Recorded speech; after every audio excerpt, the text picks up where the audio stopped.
Hey guys, welcome back to conversation centre. So हम लोगों ने गाइस लास्ट लेक्चर में क्या किए थे? लास्ट लेक्चर में गाइस हम लोगों ने बात की थी that is about average atomic mass, molecular mass and formula mass. सही है ना? हाँ गाइस, लास्ट लेक्चर में हम लोगों ने इन टॉपिक के बारे में डिस्कस किए थे। सो गाइस आज एक्चुअली हम लोग क्या करने वाले हैं? आज गाइस हम लोग बात करेंगे दैट इज मोल कंसेप्ट के बारे में। किसके बारे में बात करेंगे गाइस? मोल कंसेप्ट। देखिए बहुत ही इंपॉर्टेंट कंसेप्ट है, इसको बहुत बहुत बहुत अच्छे से समझने की कोशिश करना है। बहुत ही आसान है, अगर आप लोग पूरे कंसंट्रेशन से अगर इसके तरफ ध्यान दोगे तो 100% आप लोगों को ये बहुत अच्छे से समझ जाएगा। अब देखिए गाइस, मोल कंसेप्ट क्या है, इसको समझने के लिए एक छोटे से कुछ एग्जांपल हम लोग लेते हैं। जैसे मैंने आप लोगों को बोल दिया, जाइए मार्केट से एक डजन एप्पल लेके आइए। जाइए मार्केट से एक डजन एप्पल लेके आइए। तो मुझे बताइए आप कितने एप्पल लाओगे? सर ऑब्वियस ही थिंग है, इसके बारे में कोई सोचने वाली बात नहीं है। एक डजन एप्पल मतलब हम लोग 12 नंबर ऑफ एप्पल्स लाएंगे। हाँ या ना? क्या बोला बेटा मैंने? जाइए 1 डजन एप्पल लेके आइए। तो 1 डजन एप्पल का मतलब हम लोग 12 नंबर्स ऑफ एप्पल लाएंगे। जैसे मैंने आपको बोल दिया जाइए एक डजन बनानास लेके आइए। एक डजन बनानास लेके आइए। ओके, इसका मतलब आप फिर से 12 नंबर्स ऑफ क्या करेंगे बेटा? बनानास लाएंगे। जैसे मैंने बोल दिया जाइए 1 डजन रजिस्टर लेके आइए, तो आप फिर से क्या करेंगे? 12 नंबर ऑफ रजिस्टर्स लेके आओगे। हाँ है ना? जैसे मैंने बोल दिया 1 डजन मार्कस लेके आइए, मार्कस पेन, तो आप फिर से 12 नंबर्स ऑफ मार्कस पेन लेके आओगे। मतलब क्या है गाइस? इनडायरेक्टली बात है ऐसे कि यहाँ पे एक डजन ये जो वैल्यू है बेटा, ये किसको इंडिकेट कर रही है? 12 नंबर को इंडिकेट कर रही है। किसको इंडिकेट कर रही है गाइस? 12 नंबर को इंडिकेट कर रही है। हाँ है ना? लेकिन गाइस बात ऐसी है कि ये जितनी भी चीजों के बारे में हम लोग बात कर रहे हैं ना गाइस, ये सब के सब ऐसी चीजें जिनको हम लोग अपनी आंखों से देख सकते हैं और महसूस कर सकते हैं। हाँ है ना? मतलब थोड़ी सी बड़ी बड़ी चीजें गाइस। लेकिन मुझे बताइए, हम केमिस्ट्री में जब भी बात करते हैं तो किसकी बात करते हैं? एटम्स की बात करते हैं और मॉलिक्यूल्स की बात करते हैं। और हम सब लोग जानते हैं ये एटम्स और मॉलिक्यूल इतने छोटे होते हैं, इतने छोटे होते हैं कि हम हमारी आंखों से इनको देख नहीं सकते। इवन तो हम लोग इनको माइक्रोस्कोपिक लेवल के ऊपर भी अगर स्टडी करना चाहे तो ये इतने छोटे होते हैं कि उनको हम लोग उस समय भी नहीं देख सकते। तो फिर अगर मैंने आपको बोल दिया जाइए मार्केट से एक डजन, जाइए मार्केट से एक डजन हाइड्रोजन के एटम लेके आइए। जाइए मार्केट से एक डजन हाइड्रोजन के हाइड्रोजन लेके आइए, एक डजन हाइड्रोजन लेके आइए। अब सीधी सिंपल सी बात है सर, एक डजन हाइड्रोजन का मतलब क्या होता है? एक डजन का मतलब होता है 12 एटम। हाँ है ना? अगर मैं यहाँ पे हाइड्रोजन की बात करूंगा तो यहाँ पे हाइड्रोजन एटम लाना पड़ेगा ना मुझे। एक डजन अगर मैं हाइड्रोजन लाने के लिए बोलूंगा तो इनडायरेक्टली एक डजन की वैल्यू कितनी होती है? 12। इसका मतलब मुझे 12 हाइड्रोजन के एटम लाना है। लेकिन बात ऐसी कि हाइड्रोजन के एटम 12 अगर लाना है तो एक एटम इतना छोटा होता है कि उनको हम लोग देख ही नहीं सकते। तो 12 एटम भी अगर मैं बोलूंगा तो उसको हम लोग देख पाएंगे क्या? नहीं देख पाएंगे। जैसे मैंने बोल दिया जाइए मार्केट से एक डजन कार्बन लेके आइए, एक डजन कार्बन डाइऑक्साइड गैस लेके आइए, एक डजन कार्बन डाइऑक्साइड गैस लेके आइए। तो हम ये भी जानते हैं कि कार्बन डाइऑक्साइड गैस का एक मॉलिक्यूल इतना छोटा होता है। तो 12 भी अगर मैं बोलूंगा तो 12 भी हम लोग हमारी आंखों से देख पाएंगे कि गाइस नहीं, बिकॉज ये इतने छोटे होते हैं कि माइक्रोस्कोपिक लेवल के ऊपर अगर हम लोग इसकी स्टडी करना चाहे तब भी हम लोग इसकी स्टडी नहीं कर सकते। ये इतने छोटे मतलब बहुत ही छोटे पार्टिकल्स होते हैं, हम लोग इनको आसानी से देख सकते हैं कि गाइस नहीं। तो अगर मैं 12 मॉलिक्यूल की भी बात करूंगा तो 12 मॉलिक्यूल भी हम लोग देख पाएंगे कि गाइस नहीं, मतलब हम उसको ला पाएंगे क्या? नहीं ला पाएंगे। तो दैट्स व्हाई गाइस फिर केमिस्ट्री में क्या हुआ? केमिस्ट्री में ऐसी चीजों को स्टडी करने के लिए, ऐसी चीजों को स्टडी करने के लिए कंसेप्ट बनाया गया बेटा, मोल कंसेप्ट। क्या बनाया गया बेटा? मोल कंसेप्ट बनाया गया। तो फिर मोल कंसेप्ट एक्चुअली क्या है गाइस? मोल कंसेप्ट कोई और चीज नहीं है गाइस। मोल कंसेप्ट जैसे बेटा यहाँ पे हम लोग क्या कर रहे हैं बेटा? यहाँ पे एक यूनिट डिसाइड कर रहे हैं ना, इतने नंबर के लिए एक यूनिट डिसाइड किए। वैसे ही गाइस मोल कंसेप्ट कोई और चीज नहीं है guys. Mole concept is nothing but mole is a unit. Mole actually क्या है गाइस? एक यूनिट ही है जो यूज किया जाता है बेटा, दैट इज मेजर करने के लिए अमाउंट ऑफ सब्सटेंस को। ठीक है? Mole is nothing but mole is a unit, mole is a unit which is used to measure, which is used to measure amount of substance. Mole क्या है guys? मोल actually क्या है guys? कुछ और नहीं है। जैसे हम लोगों ने वहां पे 1 डजन बोल रहे थे ना, 1 डजन, डजन एक क्या है बेटा? यूनिट है। उतने नंबर को इंडिकेट करने वाला एक यूनिट है, हाँ है ना? मतलब 12 नंबर बोलूंगा तो 12 नंबर इंडायरेक्टली क्या होता है? एक डजन को इंडिकेट करता है, हाँ है ना? मैंने बोला कि इस घर में उस आदमी को 12 बच्चे हैं। इस घर में उस आदमी को 12 बच्चे हैं। तो मैं 12 बच्चे बोलने की जगह मैं बोलूंगा ना, इस घर में इस आदमी को 1 डजन बच्चे हैं। बोल सकता हूं कि नहीं? इस घर में उस आदमी को 12 1 डजन बच्चे हैं। 12 नंबर क्यों बोलूंगा? मुझे पता है 12 को इंडिकेट करने के लिए एक यूनिट होता है, दैट इज 1 डजन, हाँ है ना? मतलब 12 नंबर को क्या इंडिकेट करता है बेटा? एक डजन नाम का जो चीज है बेटा, 1 डजन, ये उसको हम लोगों ने एक यूनिट रिप्रेजेंट कर दिए। तो सेम हियर गाइस, यहाँ पे भी बात ऐसी कि हम लोग जानते हैं कि यहाँ पे हम लोग एटम की स्टडी करते हैं और मॉलिक्यूल की स्टडी करते हैं। अब बात ऐसी कि एटम और मॉलिक्यूल की स्टडी करूंगा तो ये इतने छोटे होते, इतने छोटे होते, इतने छोटे होते हैं कि फिर हम लोगों को उसको कंसीडर करना है, तो फिर कंसीडर कैसे करेंगे? तो उसके लिए भी हम लोगों ने क्या किया गाइस? एक यूनिट डिसाइड किए और उस यूनिट को हम लोगों ने क्या बोले बेटा? That is mole. तो मोल इनडायरेक्टली क्या है? Mole is the unit which is used to measure the amount of substance. मतलब वो सब्सटेंस कितना अवेलेबल है, उसकी क्वांटिटी कितनी है, इसको मेजर करने के लिए एक यूनिट डिसाइड किया गया और उसी यूनिट को क्या डिसाइड बोला गया बेटा? मोल बोला गया। क्या बोला गया? मोल बोला गया। पर सर जैसे एक डजन में 12 नंबर ऑफ एटम, मतलब जो भी है चीजें होंगी, एक डजन में 12 नंबर ऑफ वो सब्सटेंस होगा, हाँ ना? फिर वो कोई भी चीज हो सकती है, ऐसा हो ना? तो फिर 1 मोल में भी कोई ना कोई एक वैल्यू होंगी, वो भी किसी ना किसी वैल्यू को रिप्रेजेंट करती होंगी। जैसे 1 डजन 12 नंबर को इंडिकेट करता है, मतलब 1 डजन में 12 चीजें रहेंगी, 1 डजन में 12 चीजें रहेंगी। तो जैसे हम लोगों ने डजन एक यूनिट रिप्रेजेंट करता है नंबर को, वैसे हम लोगों ने यहाँ पे एटम और मॉलिक्यूल की स्टडी करने के लिए हम लोगों ने मोल यूज किए, हाँ ना? एक यूनिट यूज किए। उस सब्सटेंस को मेजर करने के लिए हम लोगों ने एक यूनिट यूज किए। इसका मतलब ये मोल की भी कोई ना कोई पर्टिकुलर वैल्यू होंगी, ऐसा और नो? फिर उस मोल में भी, 1 मोल में भी कुछ ना कुछ नंबर ऑफ सब्सटेंस होगा, एटम्स हो सकते हैं, मॉलिक्यूल हो सकते हैं। तो फिर वो कितने रहेंगे?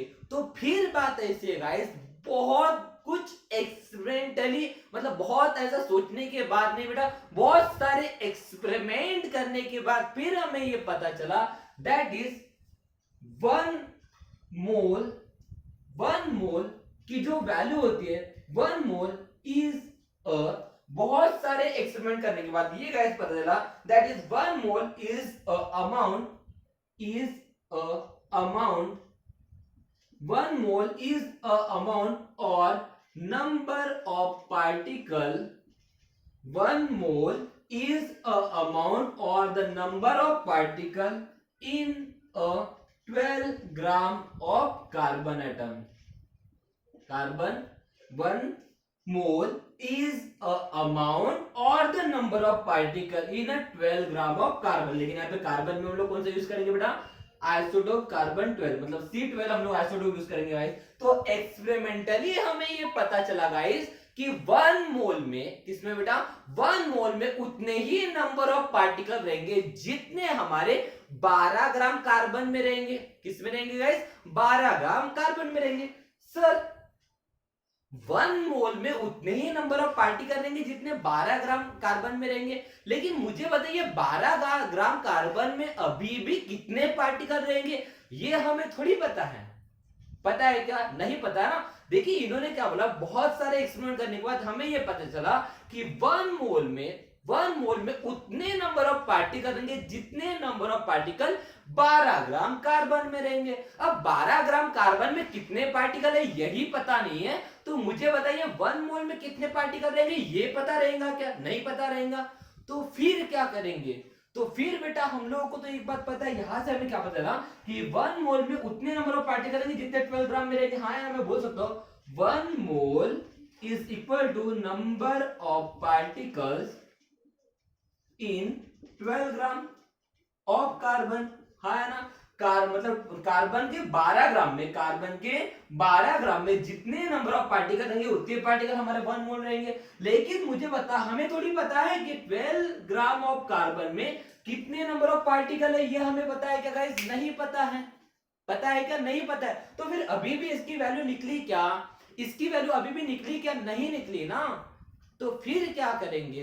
तो फिर गाइस हमें और एक चीज हम लोगों ने इसके पहले पढ़ लिए थे, दैट इज हमें ये पता है कि वन एटम ऑफ कार्बन का मास कितना होता है 1.9954 इंटू 10⁻³ ग्राम।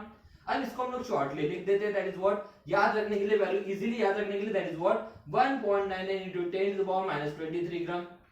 हाँ या ना? हम सब लोग जानते हैं कि कार्बन के एक एटम का मास कितना होता है बेटा 1.99 इंटू 10⁻23 ग्राम होता है। तो फिर हम लोग क्या इससे ये देखिए, वन एटम ऑफ कार्बन का मास कितना होता है 1.99 इंटू 10⁻23 ग्राम। तो फिर हम लोग इससे ये बोल सकते हैं कि फिर हम लोग, अब मुझे पता है कि वन एटम ऑफ कार्बन में इतना मास होता है, वन एटम ऑफ कार्बन का मास इतना होता है, तो फिर 12 ग्राम कार्बन का मास कितना होगा? सही है कि नहीं? वन एटम ऑफ कार्बन, क्योंकि हम लोग देखिए वन मोल का मतलब क्या होता है, that is number of particle in 12 gram of carbon. मतलब 12 ग्राम कार्बन में जितने पार्टिकल रहेंगे उतनी वन मोल की वैल्यू होगी। लेकिन भाई हमें यही तो पता नहीं है कि 12 ग्राम कार्बन में हमारे कितने पार्टिकल है, पता है क्या? 12 ग्राम कार्बन में कितने पार्टिकल ये पता है क्या? नहीं पता है ना। लेकिन हमें ये तो पता है कि एक एटम कार्बन का जो होता है उसका मास कितना होता है 1.99 इंटू 10⁻23 ग्राम। एस और नो? तो फिर हमें कितना पता करना है बेटा, 12 ग्राम में कितने पार्टिकल है? वन एटम ऑफ कार्बन का मास इतना है, तो हमें ये पता करना है कि 12 ग्राम कार्बन में कितने एटम रहेंगे। 12 ग्राम कार्बन में कार्बन के कितने एटम रहेंगे उसको हम लोग रिप्रेजेंट कर देते हैं एक्स में। तो एक का मास इतना, तो 12 ग्राम में देखिए एक एटम का मास इतना, तो 12 ग्राम में कितने एटम रहेंगे? तो एक काम करेंगे, इसका क्रॉस मल्टीप्लिकेशन कर लेंगे। हाँ है ना? एक्स की वैल्यू निकाला तो एक्स की वैल्यू इधर लेके जाएंगे, इसको इधर लेके आएंगे, इसको इधर लेके आएंगे। अरे हाँ है ना? देखिए हम लोग इतने में इतना, तो फिर देखिए इतने में इतना, तो फिर इतने में, मतलब इतने में इतना, तो इतने में कितना, तो हम लोग क्या करते थे, इनका रेशियो निकाल लेते हैं। हाँ है ना? और इक्वल टू दे देते हैं और इसको इसकी वैल्यू कैलकुलेट कर लेते हैं, या मैथमेटिकली हम लोग कैलकुलेट करते हैं। तो same year one atom of carbon का मास अगर इतना है, तो 12 ग्राम कार्बन में कितने एटम रहेंगे? तो फिर एक्स की वैल्यू निकालना, तो एक्स इधर जाएगा, ये वैल्यू इधर जाएगी, ये वैल्यू इधर आएंगी। तो देयरफॉर इनडायरेक्टली हम लोग बोलेंगे x is equal to 12 divided by 1.99 into 10⁻23। Okay, so therefore x, okay, कितने नंबर ऑफ एटम रहेंगे ये हम लोग पता कर रहे हैं, ठीक है ना। अब देखिए 10⁻23 ऊपर जाएगा तो पॉजिटिव हो जाएगा, है ना। तो 12 डिवाइडेड बाय 1.99 इंटू 10⁻23। अब देखिए थोड़ा सा ध्यान से देखिए बेटा, ये 12 ये 1.99 है, ये अप्रोक्सीमेटली 2 है, मतलब ये 6 से डिवाइड होगा। तो गाइस इसकी जो वैल्यू आती है that is x is equal to 6.022 into 10⁻23। इससे हमें ये क्या पता चला गाइस, दैट इज कि उसमें देखिए 12 ग्राम में कितने पार्टिकल रहेंगे। तो 12 ग्राम में कितने पार्टिकल रहेंगे गाइस बताइए। 12 ग्राम ऑफ कार्बन में कितने पार्टिकल रहेंगे गाइस 6.022 इंटू 10⁻23 पार्टिकल रहेंगे। तो ये यहाँ पे क्या पता चला था, वन मोल में नंबर ऑफ पार्टिकल इन 12 ग्राम, मतलब 12 ग्राम कार्बन में जितने पार्टिकल रहेंगे, 12 ग्राम कार्बन में जितने पार्टिकल रहेंगे उतने ही पार्टिकल वन मोल में रहेंगे। ये हमें पता चला था एक्सपेरिमेंटली। और अब हमें पता चला कि 12 ग्राम कार्बन में कितने पार्टिकल होते हैं गाइस, 12 ग्राम कार्बन में 6.022 इंटू 10⁻23 पार्टिकल होते हैं। इट मींस दैट फिर वन मोल में कितने पार्टिकल रहेंगे, that is what, one mole में कितने पार्टिकल रहेंगे guys, that is what 6.022 into 10⁻23। तो यहां से पता चला दैट इज वन मोल में कितने पार्टिकल होते हैं गाइस 6.022 इंटू 10⁻23 पार्टिकल्स।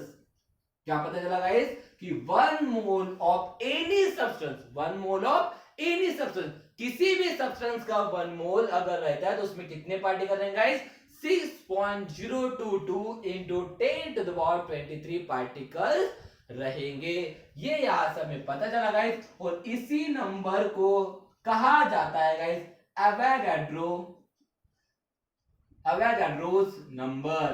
क्योंकि ये किस साइंटिस्ट ने बताया था, ये सब कुछ किस साइंटिस्ट ने बताया था बेटा, अवोगाड्रो नाम के साइंटिस्ट ने बताया था। और इसको रिप्रेजेंट किया जाता है बेटा Na से। तो फिर Na की वैल्यू कितनी होती है, दैट इज 6.022 इंटू 10⁻23 पार्टिकल्स। तो याद रखना ये वैल्यू आप लोगों को, that is Avogadro number. Avogadro number की वैल्यू कितनी होती है guys? That is what 6.022 into 10 to the power 23 होती है। Is that clear? इसका मतलब मैं बोलूंगा कि 1 मोल में कितने पार्टिकल रहेंगे। जब भी मैं पूछूंगा 1 मोल में कितने पार्टिकल रहेंगे, तो हमेशा आपको पता होना चाहिए 1 मोल में 6.022 into 10 to the power 23 particle रहेंगे। जैसे कि एग्जांपल के तौर पे लेते हैं, इसका स्क्रीनशॉट ले लीजिए, मैं बता देता हूं। और जैसे मैंने बोला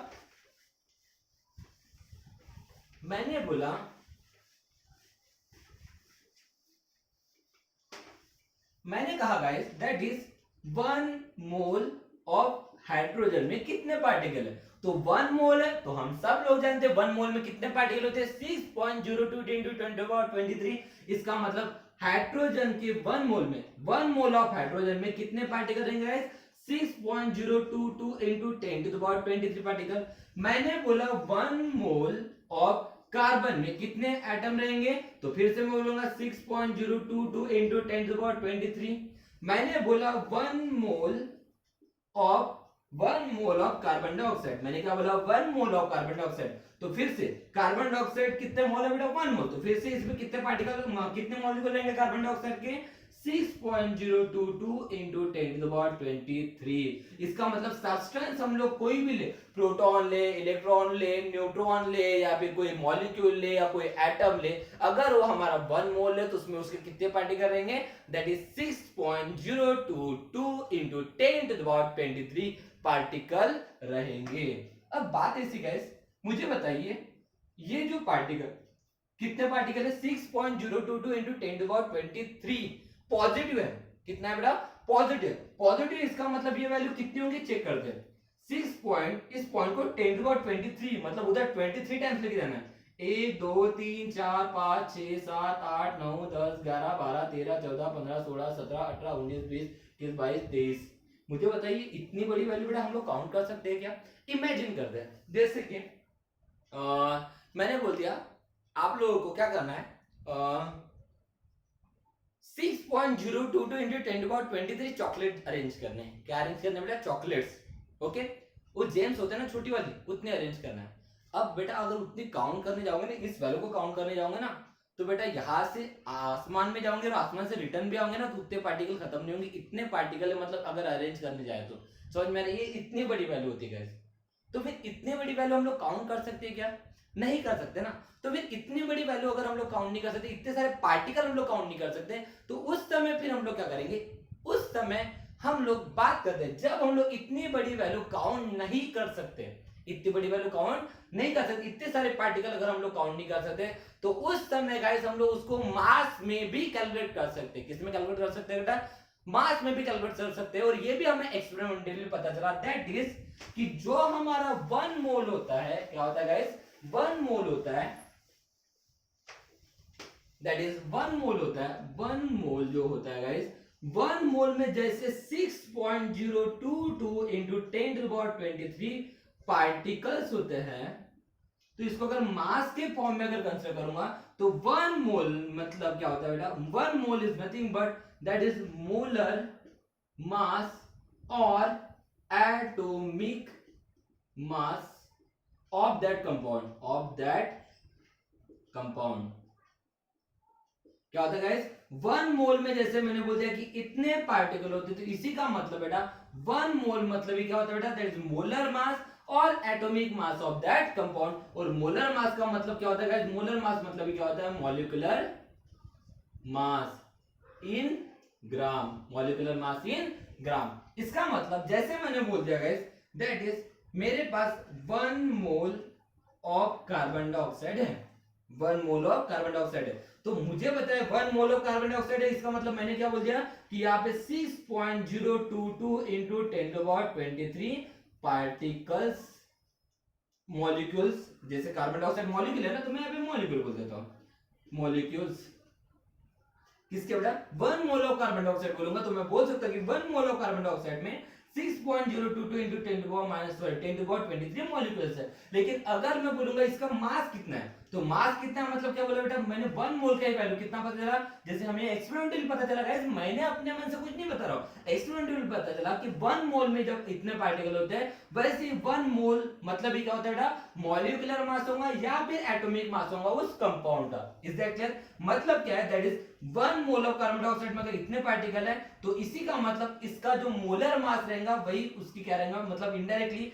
कि इसका अगर मैं मोलर मास निकालूं, मोलर मास मतलब मैंने बताया था मॉलिक्यूलर मास कैसे निकालते हैं, उसमें जितने भी नंबर ऑफ एटम प्रेजेंट है उसके एटम के मास का सम। जैसे कार्बन का मास कितना है 12 प्लस ऑक्सीजन का कितना होता है 16, 16 टू 32 है ना, तो देखो क्या हो जाएगा, ये कितना हो जाएगा 44 AMU।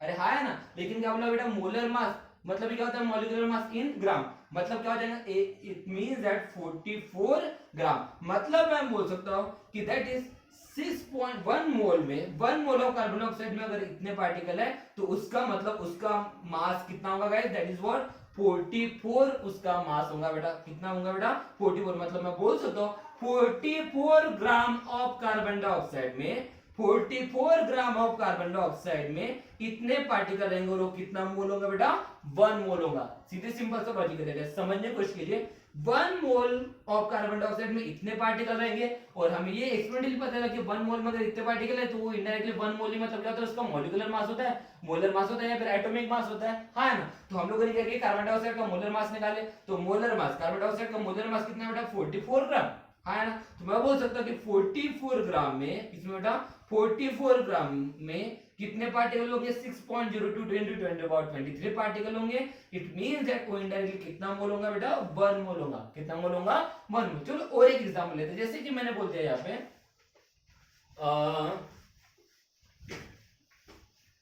That is 1 mole of H2, क्या बोलते हैं बेटा 1 mole of H2।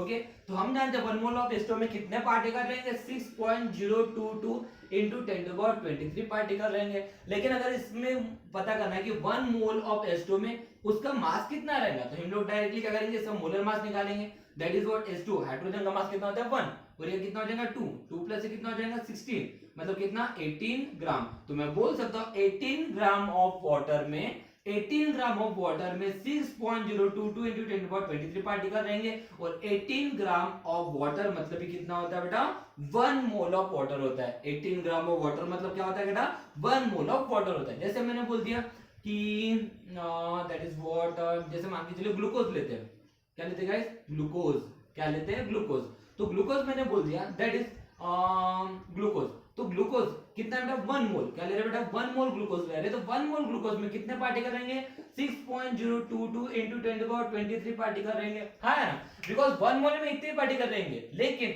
1 mole of that compound मतलब इनडायरेक्टली क्या होता है बेटा 1 mole of that compound is nothing but the molar mass और atomic mass of that compound और दैट एटम। तो फिर इसका मोलर मास निकालेंगे, ग्लूकोज का फॉर्मूला क्या होता है C6H12O6, अब इसको कैलकुलेट कर लिए, कार्बन का मास कितना होता है 12, 12 से कम 72 72 प्लस हाइड्रोजन का कितना होता है 1 मतलब ये 12, तो क्या होता है ऑक्सीजन का कितना होता है 16 16 16 6 का कितना होता है 16 16 में से 16 16 16 बन जाएंगे 16 से कम 96 मतलब कितना होगा 96, अगर इसको ऐड करते हैं मतलब कितना होगा 180, है ना।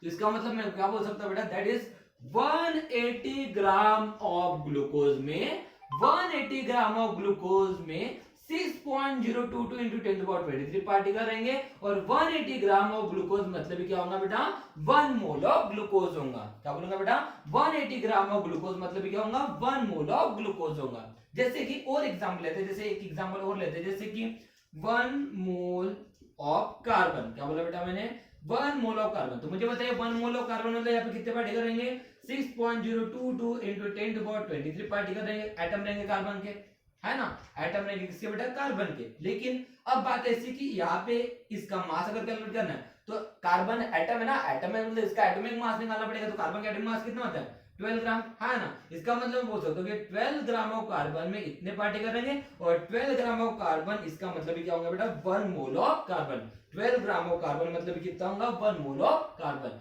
और यही है बेटा हमारा मोल कंसेप्ट। एक काम करते हैं, इसके कुछ एग्जांपल देख लेते हैं, जैसे कि इसी से हम लोग एक फॉर्मूला डिराइव करते हैं, दैट इज इससे एक फॉर्मूला डिराइव होता है, that is number of moles number of moles का फॉर्मूला होता है मास अपॉन मोलर मास। क्या होता है formula guys? Mass upon molar mass. Example जैसे मैंने बोल दिया find the number of moles, find the number of moles present in 360 gram of glucose. मैंने क्या बोला बेटा? ग्लूकोज के 360 ग्राम में, ग्लूकोज के 360 ग्राम में कितने नंबर ऑफ मोल्स होंगे? ग्लूकोज के 360 ग्राम मास में कितने नंबर ऑफ मोल्स होंगे? अब ग्लूकोज का फॉर्मूला क्या होता है? C6H12O6, है ना? ग्लूकोज के 360 ग्राम में कितने नंबर ऑफ मोल्स होंगे? तो हम फॉर्मूला जानते हैं नंबर ऑफ मोल्स, ठीक है ना? नंबर ऑफ मोल्स का फॉर्मूला क्या होता है? मास अपॉन मोलर मास, है ना? तो मुझे बताइए मास कितना है? मास कितना है? 360 ग्राम। अब मोलर मास ऑफ ग्लूकोज कितना होगा? अभी थोड़ी देर पहले निकाला था। मोलर मास ऑफ ग्लूकोज कितना होता है? 180 ग्राम, है ना? 180 2 360 मतलब 2। इसका मतलब मैं बोल सकता हूँ 360 ग्राम ऑफ ग्लूकोज में कितने नंबर ऑफ मोल्स रहेंगे बेटा? 2 मोल्स रहेंगे। कितने रहेंगे बेटा? 2 मोल्स रहेंगे। तो अभी मैंने देखा था that is 1 mole of glucose. बताइए 1 मोल ऑफ ग्लूकोज में कितने पार्टिकल रहते हैं बेटा? 6.022 into 10⁻23, हाँ ना? और हमने ये भी पता चला था कि ग्लूकोज का मोलर मास कितना होता है बेटा? दैट इज व्हाट 180 ग्राम। मतलब मैंने बोला था कि 180 ग्राम मतलब भी 1 मोल ऑफ ग्लूकोज होता है। 180 ग्राम मतलब क्या होता है बेटा? 1 मोल ऑफ ग्लूकोज होता है। तो यहाँ पे आप डायरेक्ट बता सकते थे 1 मोल में 180 ग्राम मतलब 180 ग्राम ऑफ ग्लूकोज मतलब 1 मोल होता है। 180 ग्राम ऑफ ग्लूकोज मतलब क्या होता है? 1 मोल। तो फिर 360 ग्राम ऑफ ग्लूकोज में कितने मोल रहेंगे? तो ऑब्वियस ही देंगे। ये तो 180 का डबल है ना। इसका मतलब मैं बोल सकता कि 360 ग्राम ऑफ ग्लूकोज में कितने नंबर ऑफ मोल्स रहेंगे बेटा? 2 मोल्स रहेंगे। बिकॉज 180 ग्राम मतलब 1 मोल ऑफ ग्लूकोज होता है। तो 360 ग्राम मतलब कितने मोल रहेंगे? दैट इज ऑब्वियसली देंगे कितने रहेंगे बेटा? 2 मोल्स रहेंगे। ऐसा और नो? जैसे और एक एग्जांपल बताइए। जैसे मैंने बोल दिया ओके, एक एग्जांपल और ले लेते हैं। जैसे मान के चलिए